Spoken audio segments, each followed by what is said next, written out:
با سلام و درود خدمت شما بینندگان عزیز و گرامی، با برنامه دریچه از شبکه جهانی نور و وصال حق در خدمت شما عزیزان هستیم. دوستان عزیز و گرامی، همونطوری که مستحضر هستید از شامگاه دیروز در برخی از شهرهای ایران به خاطر افزایش قیمت بنزین ما شاهد اعتراضات مردمی بودیم و این اعتراضات امروز در دومین روز خودش گسترده تر شده و تقریبا خیلی از شهرهای ایران به این اعتراضات پیوستن.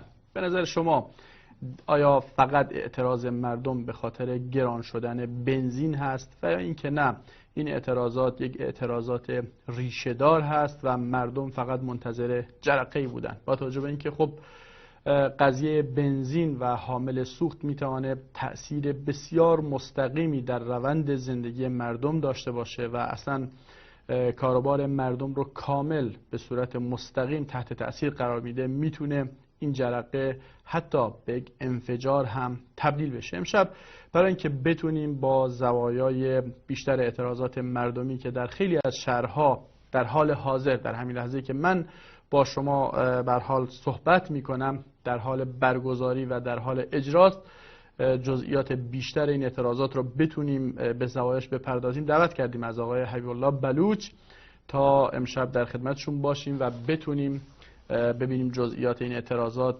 کجاست و سرچشمش از کجاست. آقای سربازی عزیز سلام دارم خدمت شما، اگر صدای بنده رو دارید. سلام دارم خدمت شما و بینندگان. آقای سربازی، دوست دارم برگردیم به اصل مطلب، چون تقریبا وقت متاسفانه کم برنامه با مشکلات فنی مواجه شد و وقت برنامه رو با کمبود وقت مواجه هستیم. به نظر شما به عنوان یک تحلیلگر سیاسی، آیا این اعتراضات که مردم الان به خیابون‌ها ریختن و در اکثر شهرها همه اقشار مردم، شاید اگر در اعتراضات قبلی فقط قشر کارگر بود، در این اعتراضات امروز و دیروز شاید بگیم همه مردم دیگه نسبت به این قضیه معترض هستن، ریشه اصلی این اعتراضات به کجا برمیگرده و دلیل اصلی این اعتراضات چیه؟ باور من بر این است که مردم نه تنها برای مسئله بنزین یا که این فوران میکنه این مسئله رو، ولی به کل وضعیت کشور اعتراض دارن. از طرفی از لحاظ اقتصادی زندگی مردم ضعیفتر شده، اقتصاد کوچکتر شدن. موج گرانی رو سال گذشته هم و قبل از این دیما هم تحمل کرده بودن که اجناس به شکل نجومی افزایش پیدا کردن قیمت‌ها در حوزه اقتصادی. مردم شب می‌خوابیدن، صبح که بیدار می‌شدن می‌دیدن که جنس تو مغازه هست بیشتر شده. مسئله بنزین که الان ما جلو شده بگم ناگهانی به ظاهر مردم اعلام کردن، ناگهان اومدن اعلام کردن که از ساعت 24 آبان قیمت بنزین افزایش پیدا کرده و خیلی هم مبهم داشتن صحبت می‌کردن، ولی مردم وقتی به بنزین ها مراجعه کردن دیدن که قیمت افزایش پیدا کرده. ابتدا مردم هجوم آوردن، برای حق کشیدن مثل همیشه، ولی فراخوان‌هایی داده شد به مردم گفته که باید یه مقاومتی صورت بگیره، نمیشه که هر بار گرانی باشه و ما سکوت بکنیم.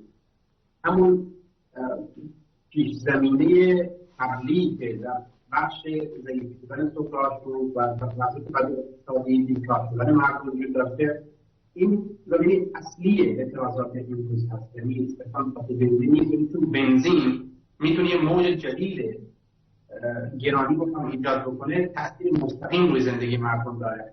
امروز ما گزارش دریافت کردیم که مردم وقتی رفتن برای تاکسی ها که سوار تاکسی بشن بین یک شهر تا شهر دیگه حرکت بکنن، دیدن که قیمت ها چند برابر افزایش پیدا کرده.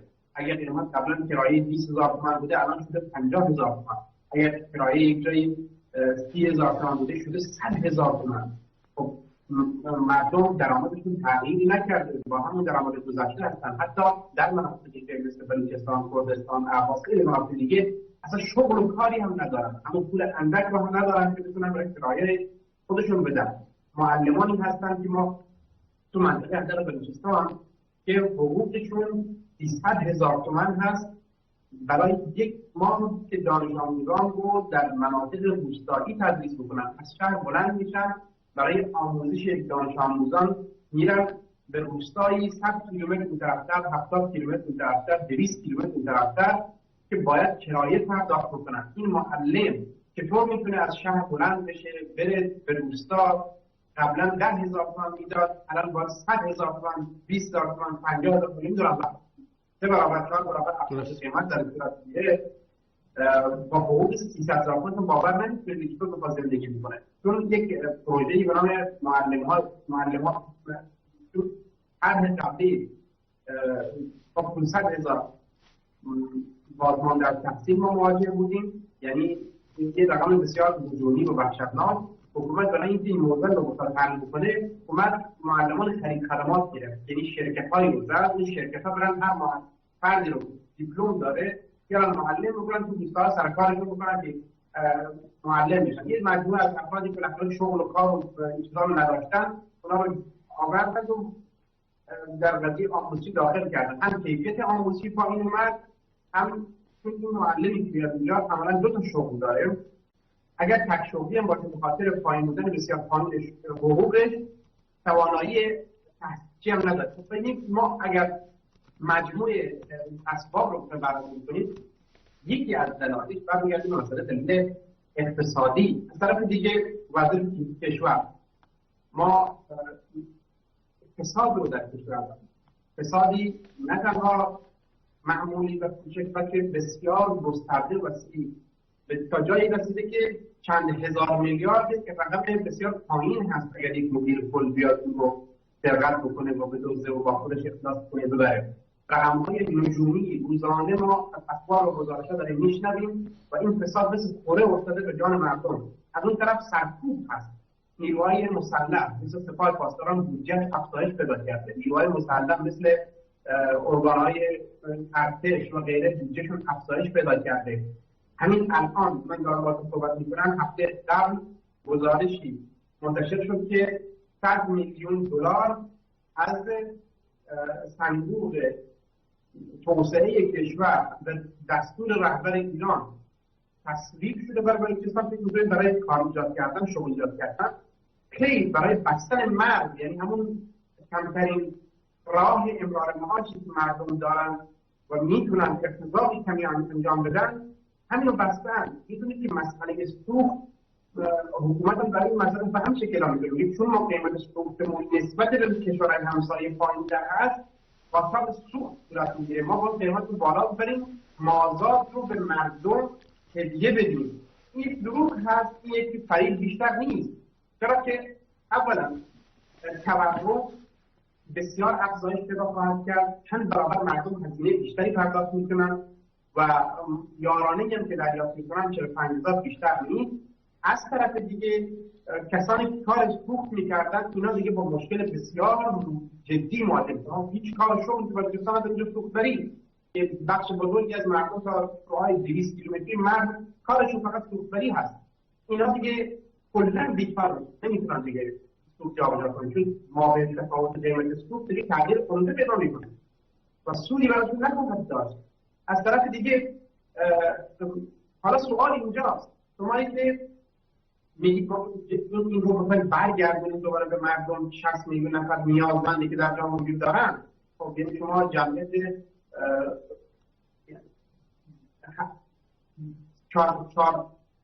بیشترین جمعیت کشور ایران داریم میگید دیگه. این مازاد بر نمیگرده به مردم، بلکه مردم هرچی که دارن دوباره دارن از طریق قیمت سوخت به حکومت برمیگردن. اون پول 3 برابری که حکومت دریافت می‌کنه اونجا فرق میشه. مردم به حکومت اعتماد ندارن، چون تمام جنگ‌هایی که در منطقه صورت گرفته توسط جمهوری اسلامی است. پای جمهوری اسلامی اونجا اصلا مرد و پاش وجود داره. حسن نصرالله رسما میاد اعلام میکنه که من بمب‌هایی که دارم، پوشاکی که داریم، نمیدونم لباسی که داریم، خرج مخارج خانواده و همسرمون داریم، نمیدونم هر چی که داریم از جمهوری اسلامی. تا جمهوری اسلامی پول داره ما هم داریم. مردم چطور می‌بینن جنگی که در عراق از مردم عراق از ایرانی‌ها روز به روز دارن متنفرتر میشن.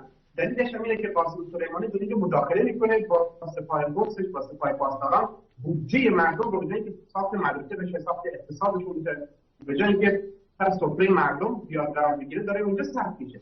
مردم هیچ گونه اعتمادی به این مسئله ندارن که اگر پول بنزین افزایش پیدا کنه این بودجه دوباره به خودشون برمیگرده، بلکه مطمئنا این مبالغ چند برابری پول سوخت که به دولت دست حکومت دولت میرسه برای جنگ‌های منطقه‌ای ثبت میشه و مردم موجودی که در اینترنت هم کلیپ‌های مختلف پخش گفتن که ما خودروهای رو متوقف می‌کنیم صرفا به خاطر اینکه جمهوری اسلامی نتونه با استفاده از پول ما، با استفاده از هزینه‌ای که ما برای بنزین داریم میدیم، جنگ‌های منطقه‌ای خودشون رو رشد رو افزایش. درست. پس آقای سر این موضوع معمولی باشه که خلق الساعه بوده. درست.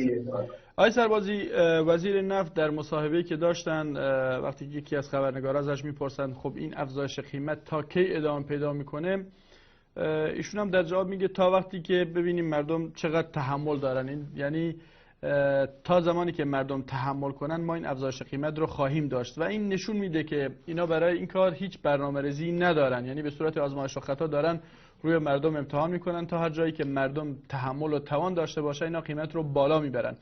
شما در بخش قبلی فرمایشاتتون هم اشاره به این داشتید که این افزایش قیمت یکی از دلایلش اینه که در کشورهای همجوار ایران خب قیمت بنزین نسبت به ایران گرونتره یا ایران نسبت به اونا بگیم ارزونتره. به غیر از این آیا دلایل دیگه هم میتونه داشته باشه این افزایش قیمت در وضعیت فعلی با توجه به تحریم هایی هم که روی ایران اعمال شده؟ اون قیاسی که حکومت داره میکنه در مورد مابین تفاوت قیمت بین ایران و کشورهای منطقه این یک قیاس باطل و مخالف هست. چرا؟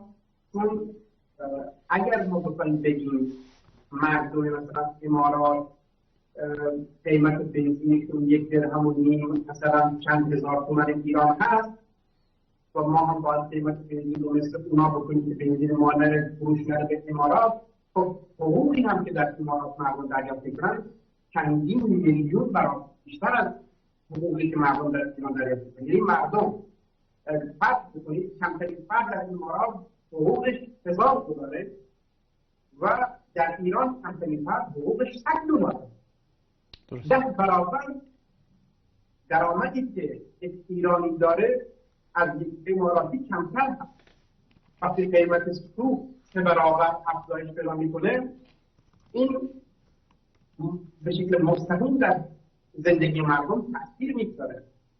قیاس کردن قیمت بنزین در ایران نسبت به قیمت بنزین در کشور منطقه کاملا یک قیاس باطل و اشتباه هست. ما چرا درآمد مردم رو با کشور منطقه مقایسه نمی‌کنیم؟ شما بیایید به مردم 10 میلیون تومان، 20 میلیون تومان، 15 میلیون تومان حقوق بدید، $1000 دیگه، $1000 میشه 12 میلیون تومان، 11 میلیون تومان به مردم حقوق بدید، بعد از اون قیمت سوخت رو بکنید 3000 تومان. هیچ مشکلی نداره، مردم تحمل این رو خواهند داشت که پولش رو پرداخت کنن. ولی شما کارگر اومده حقوقش 900,000 تومان، 1 میلیون تومان مناطق مثلا مرزی، جای دیگه حالا 1 میلیون تومان، 1 میلیون 500 یا 400 شهر دیگه کمی بیشتر، ولی این در مقابل اون مسکن، در مقابل بهداشتش، بیماری که داره، مخارج بیمارستان، در مخارج مدرسه، که حتی مدرسه پولی، مدرسه مجانی رو یواشون سر پولی میشه از مردم دارن درخواست پول میکنن، میگن که بودجه آموزشی پایین اومده. خب چرا بودجه نیروی مسلح افزایش پیدا کرده؟ بودجه آموزشی اگر بودجه نداره، پول نداره. پس این مقایسه اشتباه هست. یه نکته دیگه این که ما اشاره کردیم به وزیر اقتصاد. بله. شورای عالی هماهنگی اقتصادی رو توسط رهبر ایران درست شده که سران 3 قوا مسئول تامین بحران‌های اقتصادی یا مسائل اقتصادی کل ایران هستند و تصویب می‌کنن بدون مراجعه کردن به مجلس. یکی از نمایندگان مجلس هم در توییتر نوشته بود، گفته بود که هیچ ارجاعی به مجلس در خصوص قیمت بنزین نشده. خب این یعنی مجلس کشف مشارکت در انتخابات پیشروی مجلس شورای اسلامی و خبرگان رهبری که فقط اونجا سر کرسی میشینن تصمیم گیرندگان رهبر ایران با سران 3 قوا که رهبر دستور میده سران 3 قوا فوراً اجراش میکنن، در اون مسئله مثل این که به همه مردم زندگی مردم ایران رفت پیدا میکنه. خب چرا مردم باید در یک انتخابات شکست خورده برای یک افرادی که کارشون فقط اینه که اونجا میرن آپارتمان میگیرن از سپاه پاسداران از غیره برای اینکه طرحهایی رو ضد مردم ایران تصویب بکنن. یکی از طرحهایی که در مجلس شورای اسلامی برای مردم بلوچستان مصوب شده به نام سند توسعه استان سیستان و بلوچستان به قول اونها، که در سند توسعه استان و بلوچستان در بندهای اجراییش اومده کاهش میزان باروری و کاهش طبیعی جمعیت استان یکی از برنامه‌هایی که اجرا میشه و همچنین افزایش جمعیت از مناطق دیگر کشور به این نقطه. این دو بندهای موجود در سند توسعه ملی استان بلوچستان و سیستان هست. خب در کل کشور سیاست افزایش جمعیت داره انجام میشه با دستور مستقیم خامنه‌ای. چطور ممکنه که در یک منطقه مثل بلوچستان سند توسعه ملی تاکید داشته باشه بر راههایی، یعنی پیدا کردن راههایی، انجام برخی از راههایی که باعث کاهش باروری میشه؟ اون راهها چند؟ الان مردم دارن میگن که در بیمارستان‌ها اکثرا به جای زایمان فسیلی تاکید میکنن که روی زایمان سزارین و در سزارین میبندن رحم رو و باعث میشه که فرزندان کمتر بشن. از اون طرف تصادفات جاده‌ای هست، از اون طرف تیراندازی‌ها و مردمیرها هست، از اون طرف ایجاد فشار بر مردم از لحاظ اقتصادی است که باعث مهاجرت طبیعی مردم به استان‌های دیگر شده و از اون طرف با مشوق‌های حکومتی مردم و جمعیت دارن به سمت منطقه روانه می‌کنن. خب همین سیاست در وقت شما در کنار هم دارن می‌گیم متوجه میشید که فعالیت رو مشارکت کردن در انتخابات مثل مجلس شورای اسلامی که هیچ گونه اختیاری در ندارد برای نمایندگان، همونطور که گفتن یک اشتباه نابخشودنی است و نباید این اتفاق بیفته. هیچ کس نباید سر مشارکت مردم در انتخابات مجلس، چه سران شواهد، چه علما، چه مردم در مسئله وجود دارن، معتمدان نباید تشویق بکنن. حداقلش اینه که سکوت بکنن، حداقل اینه که خودشون کنار بکشن از این مسئله، هیچ کس حمایت نکنه. ما همونطور که گفتم این شورای عالی هماهنگی اقتصادی، این هم باید مردم باید بدونن که افزایش قیمت بنزین توسط روحانی صورت نگرفته. شما همه وبسایت‌های حکومتی و سپاهی رو برید ببینید، تاکیدشون بر اینه که افزایش قیمت بنزین با دستور روحانی بوده و روحانی این کار انجام داده. این مسئله اشتباه هست. قرار سه قوا تصمیم گرفتن، قوه قضاییه، مجلس و ریاست جمهوری زیر نظر علی خامنه‌ای، یعنی مسبب اصلی این فشارهای اقتصادی که الان ما در ایران شاهدش هستیم علی خامنه‌ای. اگر ما شعاری علیه کسی صادر میگیم در خیابون‌ها باید علی خامنه‌ای باشه. اگر عکس کسی آتش زده میشه باید عکس خامنه‌ای باشه. اگر از کسی انتقاد می‌کنیم باید سپاه پاسداران باشه، نه کسانی که هیچ اختیاری از خودشون ندارن با یک آپارتمان میرن هر کاری که اون ارگان‌ها می‌خوان انجام میدن.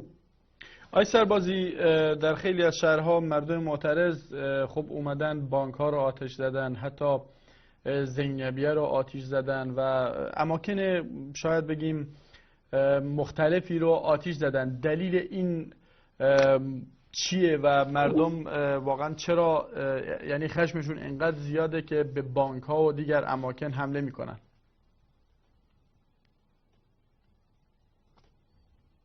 خب تماسمون با آقای سربازی قطع شد. دوستان در تلاش هستن تا تماسمون رو دوباره برقرار کنن. همونطوری که مستحضر هستید از شامگاه دیروز مردم در اکثر شهرها بر تماسمون هم برقرار شد. آقای سربازی، نمیدونم سوال رو متوجه شدید یا دوباره خدمت شما عرض کنم. در خیلی از شهرها مردم به بانک ها و برخی اماکن دیگه حمله کردن و اون رو به آتیش زدن. دلیل این همه خشم مردم چیه و چرا واقعا مردم دست به چنین کارهایی میزنن؟ همونطور که قبلا اشاره کردم، سیاست‌های کلی رو و عدم توجه به مردم ایران و توجه به سیاست‌های منطقه‌ای خودش برای توسعه نفوذ ایدئولوژیک در منطقه سبب خشم مردم شده. این فسادها سبب خشم مردم شده. درست.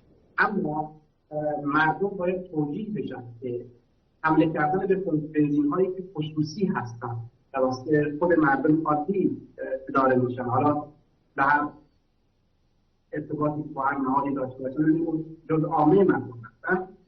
بانک هایی که بالاخره خیلی از بانک ها خصوصی هستن، بعضی از بانک ها بالاخره دولتی هستن. اینها این اقدامات تأثیری چندانی در روند یعنی جلوگیری از توسعه نداره. بیشترین تأثیر رو یک اعتراضات فراگیر و همگانی دارن. برای اینکه ما بتونیم همه مردم رو در صف مبارزات داخل بکنیم و در صف اعتراضات داخل بکنیم، باید از مردم درخواست بشه که به شیوه های متنوع و متعدد وارد کار بشن. الان ما با مسئله افزایش بنزین که مواجه هستیم، برای سازماندهی اعتراضات مردم رو باید به سمت خودروها، جاده ها هدایت کرد. یعنی از مردم باید بخواهیم که جاده ها رو ببندن به شکل برق‌آسا. در هر منطقه‌ای که جاده ها بسته میشه، راهبندانی ایجاد میشه، مردم زیادی در این منطقه تجمع و اعتراض میکنن، نیروهای سرکوبگری برای سیگنال به دست اونها میرسه که در کل منطقه تجمعی صورت گرفته، برای سرکوب اون نقطه حرکت میکنن. بلافاصله مردمی دیگر همین یک تجمعی که کسانی که این تجمع رو برگزار کردن در این نقطه باید برن در خیابان دیگه به شیوهی دیگه جاده رو مجددا ببندن، راهبندان جدید ایجاد کنن، تظاهرات دیگه در نقطه دیگه ایجاد کنن. این سیگنال به سرکوبگران میرسه، اونها سرگردان خواهند شد. وقتی در یک شهر در 10 نقطه تظاهرات انجام میشه، نیروهای سرکوبگر دیگه کنترل رو از دست خواهند داد و نمیتونن جلوی مردم بگیرن. تأثیر این کار اینه که افراد دیگر رو وارد فاز مبارزات میکنه. جوانان افزایش پیدا میکنن، به شکل محل محور تصمیم میگیرن بین خودشون، منطقه‌ای که در نزدیکترین جای ممکن هست رو میبندن، باز منطقه دیگر رو میبندن. این اگر در یک شهر باشه، بعد در بین مسیرهای شهری هم اتفاق میفته، در شهرهای دیگر هم اتفاق میفته، پخش بشه در همه مناطق کشور، کنترل کاملا از دست دولت خارج میشه. چون حکومت این کار رو انجام میده که اگر در یک نقطه تظاهراتی باشه، از شهرهای دیگه، مناطق دیگه نیروی سرکوبگر برای منطقه میفرسته. درست، ولی اگر در همه شهرها باشه، آقای سربازی آماری از تعداد کشته شده‌های امروز و دیروز داریم ما؟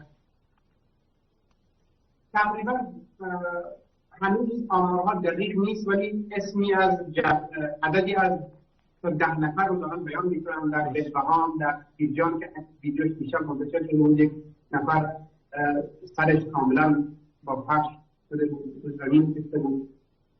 در شیراز، کرج، سمنزن، از شهرهای دیگه آمارهایی رو داریم که افرادی کشته شدن، شهید شدن از مردم توسط نیروهای امنیتی و انتظامی. از اون طرف هم تعدادی رو هم بازداشت کردن. ولی ما یه سری صحنه‌هایی رو در این اعتراضات مشاهده کردیم که مردم روز در روز سینه به سینه ماموران سرکوبگر وایستادن، نمی‌ترسن. دلیلش هم اینه که هم طبقه فقیر و هم طبقه متوسط دیگه با مسئله رقم مواجه نیستن، بلکه با مسئله فقر مواجه هستن. وقتی برمیگردن خونه دوباره شکمشون گرسنه هست، دوباره توانایی تحمل بار جدیدی از گرانی رو ندارن. همین مسئله باعث شده که شجاعت مردم در اعتراضات افزایش پیدا کنه. الان اینترنت در خیلی از شهرها تضعیف کردن یا بستن به شکل کامل، فقط برخی از جاها وایفای کار می‌کنن، برخی دانشگاه‌ها مناطق مختلف دیتاها رو بستن. مردم باید بدونن که زمانی که حکومت سرکوبگر دیتا رو، اینترنت رو در مناطق می‌بنده، این به این معنا نیست که اعتراضات خفته، خاموش شده. نه، اون کسانی که برنامه‌ای برای اعتراض خودشون ردیف کردن، بلافاصله باید هر خودشون رو اجرا بکنن و از طرق مختلف ویدیوهاشون آماده بکنن. بلافاصله از یک جایی که وایفای میتونستن کسب کنن، اینترنتی میتونستن دست بیارن، هر نوع اینترنتی میتونستن به دست بیارن، اینو برای اینکه گسترش ماجرا رو به مردم اطلاع بدن میرسید. در هر صورت اگر شما هیچ اطلاعی از مناطق دیگری کشور نداشتید، فرض کنید که همین اینترنت رو در ایران بستن، شما باید به اعتراضات مناطق خودتون ادامه بدید، چون این سبب میشه که نیروهای سرکوبگری که در اون منطقه هستن خسته بشن. اگر همین برنامه رو در ذهن خودتون داشته باشید که اعتراضاتتون نخوابونن، صرفا می‌خواید که اطلاع ندارن از منطقه دیگه، این باعث میشه که کنترل از دست خارج بشه.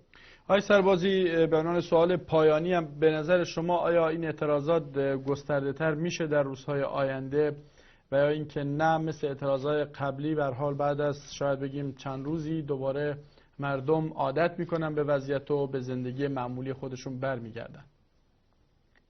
تصور من برای اینه که در نیمه‌های خاصی این اعتراضات به شیوه‌های مختلفی ادامه پیدا خواهد کرد، اما نباید تصور بکنید، فکر بکنید اگر این دفعه مردم خوابیدن، یعنی مجددا در باره‌ای که اتفاق افتاده، جرقه دیگه که رخ بده دوباره بلند میشن. نه، اتفاقا مردم تجربیات زیادی کسب کردن. ما از 88 تا دی 96 مردم تجربیات متعددی کسب کردن، حداقل از اصلاح طلبی گذشتن. در دی 96 مردم به مرحله براندازی کامل رسیدن، دیگه حکومت نه اصلاح طلب نه وجود رو نمی‌خواد. از دی 96 تا الان که آبان 98 هست، مردم یاد گرفتن که چطور تظاهرات بکنن، یعنی چطور جلوی سرکوبگران رو بگیرن، چطور اعتراضات رو گسترش بدن. ویدیوهای مختلف آموزشی در همین مدت به مردم، به سر مردم رسونده شده. اپوزیسیون فعالیت به سازمان‌ها افزایش پیدا کردن. در همین خاطر باور من به اینکه اعتراضات افزایش پیدا خواهد کرد، حتی اگر در این دوره اینا کنترلش هم بکنن و کوتاه نیان که گرچه کوتاهی اولی دیگه کوتاه مدت‌های اولی مدت شاهد هست. مثلا من یکی از چند نفر از عاملان مجلس درخواست جلسه فوق‌العاده مجلس کردن و کنترل بکنن کنترل بنزین رو. چند نفر از آیت الله‌ها درخواست کردن که افزایش قیمت بنزین لغو بشه. خب اینا سیگنال‌های اولیه هستن که ترسیدن، ولی هرچه فشارهای مبدأ بیشتر باشه اونها هم بیشتر خواهند رسید. ما نباید نگران باشیم که این اعتراضات حتما از بین میره. این اعتراضات خواهند ماند. اگر این اعتراضات به هر دلیل به هر شیوهی سرکوب شدن، مطمئن باشید که اعتراضات بعدی با تبرگی بیشتری از این مردمان انجام. خیلی ممنون، متشکرم آقای حبیب الله بلوچ، مدیر سازمان سحاب. خدای رو نگهدارتون. خب دوستای عزیز و گرامی، وقت ما کامل به اتمام رسیده. انشالله در بخش‌های و برنامه‌های دیگه انشالله حتما اعتراضات رو ما تحت پوشش قرار میدیم و دیگه امروز روزیه که همه باید با هم دست به دست هم بدیم و یک صدا برای همیشه یک بار نظام ولایت فقیه و نظام سرکوبگر جمهوری اسلامی ایران رو کنار بزنیم تا اینکه همگی مردم بتونن آزادانه زندگی کنن. شب و روز خوش، خدایا رو نگهدارتون.